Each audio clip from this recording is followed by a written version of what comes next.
America के राष्ट्रपति Donald Trump ने रूस के खिलाफ बड़ा ऐलान किया है। ट्रंप ने कहा कि अगर रूस 50 दिनों के अंदर यूक्रेन के साथ युद्ध खत्म नहीं करता है तो अमेरिका रूस पर 100% टैरिफ लगाएगा। इसके साथ ही उन्होंने रूस से तेल और अन्य चीजें खरीदने वाले देशों पर भी प्रतिबंध लगाने की चेतावनी दी है। ट्रंप ने ये बातें व्हाइट हाउस में नेटो के सेक्रेटरी जनरल मार्क रूटे के साथ बैठक के दौरान कही।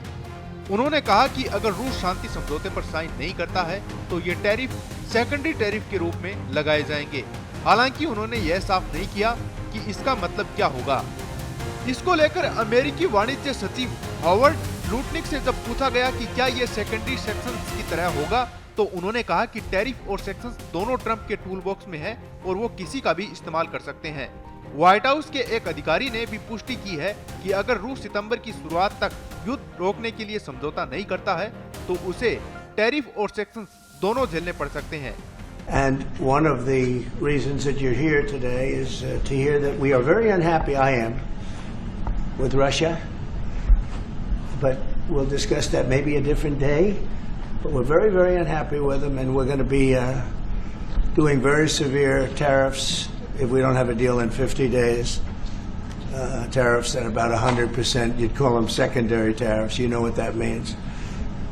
But today we're going to talk about something else. And as you know, we've spent $350 billion approximately on this war with Russia and Ukraine.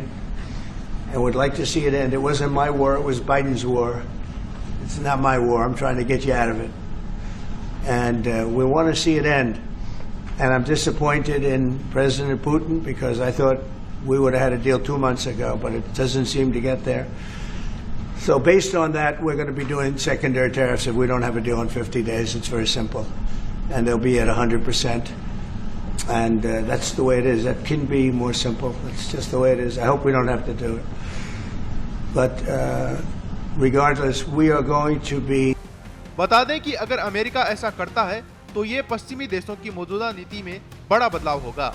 अब तक अमेरिका और उसके सहयोगी देश रूस के साथ अपने आर्थिक संबंधों को काफी हद तक खत्म कर चुके हैं, लेकिन उन्होंने रूस को तेल बेचने से नहीं रोका है। यही वजह है कि रूस अब भी चीन और भारत जैसे देशों को तेल बेचकर अरबों डॉलर कमा रहा है। इधर ट्रंप के इस बयान के बाद रूसी बाजारों में थोड़ी राहत देखने को मिली है। निवेशकों ने 50 दिनों की मोहलत को सकारात्मक संकेत माना है, जिससे रूसी मुद्रा रूबल में गिरावट थमी है और शेयर बाजारों में हल्की बढ़त आई है। इस पूरे घटनाक्रम के बीच अमेरिका ने यूक्रेन को नए हथियार देने की भी घोषणा की है।